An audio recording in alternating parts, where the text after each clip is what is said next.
I guess we'll frame it like this. How can you, because I feel like a pastor on stage now, how do you think you can lead more people to Him? How do you think that you can be an effective vessel for the kingdom to lead people to God? What's the best way? What do you think? I'll wait. I don't know. Lots of things are preached, right? Boldness, stepping out in faith, confidence to share in places you don't feel like it, pushing yourself through feeling uncomfortable to step out for God, something like that, right? I don't think any of that is necessary. I think all of that confidence, and it all has its place, and all the things with God in the right time fit appropriately. I think this is what's the most difficult thing, because it's not something that you can do. So you're shown in the place that you can't do it. It's living authentically. You know how like normal it is to not live authentically? You know how much performance and pretending is so normal, especially these days now that we have cameras on our phones? And look, I'm not shaming you. I'm not shaming me. I'm not even shaming the thing. It's like this is where we are. This is what we've been taught that is normal and honest.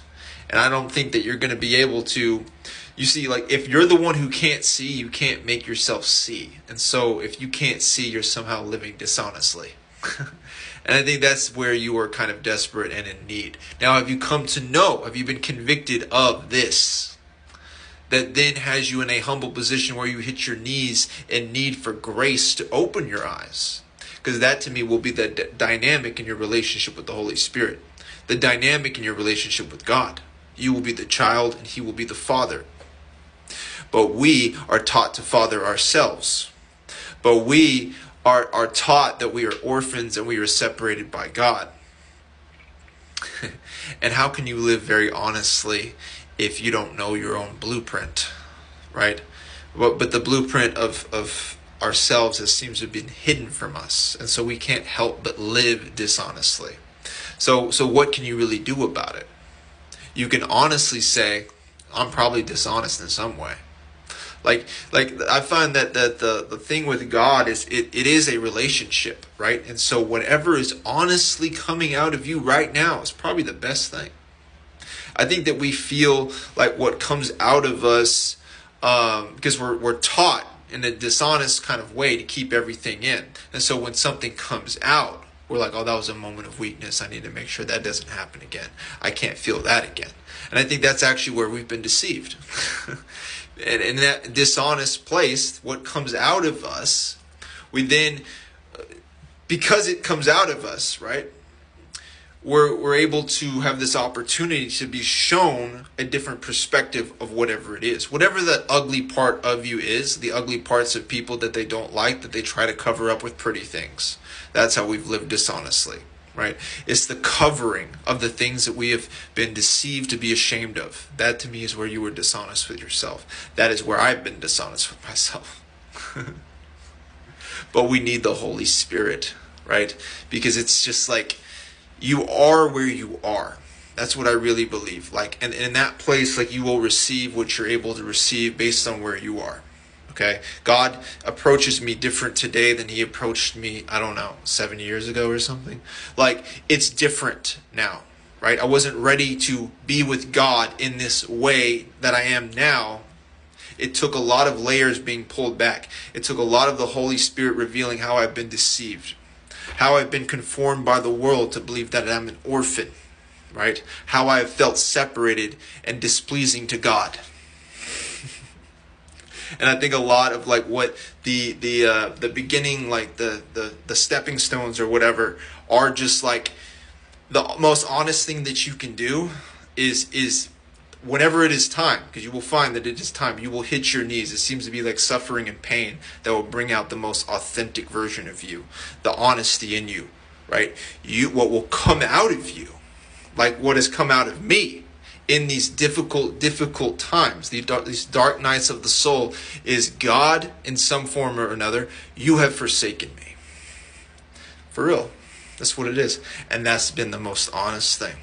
And I'm thinking that whenever that comes out, because I've been taught religiously to hold things in and have the right answer and say, no, but like, I'm feeling like you've forsaken me, but like, I'm going to believe that you don't. And it's just like, you don't have to do that. Like, you're trying to logically conceive of God and have God in your life. It's not a 1 + 1 = 2. Like, you can't really do that, right? That's too much for you. And so what will come out of you in suffering whenever you were brought to your knees will be the most honest thing, right? What will be squeezed out of you. And usually what happens with that is we're brought into what we have believed about that ugly part of us. And it will take being squeezed and that ugly part of us to come out to show us how we've been deceived about the ugly part of us, as you then have the opportunity to see through the perspective of the Father, where he does not see that thing coming out of you the way that you see it. And it's like his perspective then begins to judge, correct, make straight your path of your understanding of yourself, your life, him, everything. How you've been conformed by the world. You will be renewed by the spirit of your mind, by the Holy Spirit. So it's like it will be like straightened out or whatever. But back to like the thing I think I was trying to talk about. Like the best thing that you can do for other people is to basically surrender to that. And you will surrender when it is your time to surrender. And that's what will be the most honest. It will probably be like your life fell apart or something. There's a door you can't open. There's a place you can't get to. You feel shipwrecked on an island. This is where the honesty will come out. And I think God meets you there. And for a time, sits with you in that dark room. He sits with you in that little dark room where you cannot believe past that dark place. And he says, the faith is going to be produced in this dark place where you cannot produce it in your own strength, that is then going to open the door and into new places, going from glory to glory. But first, before we get to the penthouse, I have to show you we're in the basement. But I'm in the basement with you. There's nothing to be ashamed of in the basement. There's nothing to be ashamed of where you were incapable. But this covering, this veneer, this pretending and this performing, it has to be exposed at some point. Because if we were to continue in that way, then the people that we were leading to God, we are going to give them our own bondage, right? It's like, hey, strap yourself in this straitjacket or whatever. This is what works for me. Like, we think that the darkness is light. So we're just like, oh, like this is how you do it. And it's just like, no, it's just darkness management, because you have not been uncovered yourself. You have to be stripped yourself. The honest, most authentic version of you is probably going to be the best for another person, because it's not going to rely upon your darkness management. It's going to rely on the capabilities of the Holy Spirit. And then you, being a witness to what he did in your life, is going to speak volumes to people around you. And then the weight won't be on you. It will be on the Holy Spirit. You'll say, no, it wasn't by power, it wasn't by might, but it was by his Spirit. And he met me in dishonesty that I thought was honesty. And he did not shame me for what I didn't know and how I was deceived. And I thought that he would, because that's how I thought my life was going to be. Right? This is who I thought he was. Right? You're met and you're kind of stumped by how much you don't know anything. And you think he's going to put you to shame there because of how you've been conformed by the world. But no. He will draw out the honest person in you, what you honestly believe, the subconscious beliefs that are buried for a time and covered up by performance and darkness management. It's okay. At the right time, he will do it. And then this will speak to people, because you will be able to see God more clearly and not feel like you're ashamed of him, trying to get him to be pleased with you, trying to get people to drink the same Kool-Aid. You don't want them to drink that Kool-Aid. You don't want them to have that. There's too much sugar in it. There's too much artificial preservatives. You want the clean Crystal Light. Some shit, I don't know. I think that has like stevia in it or something.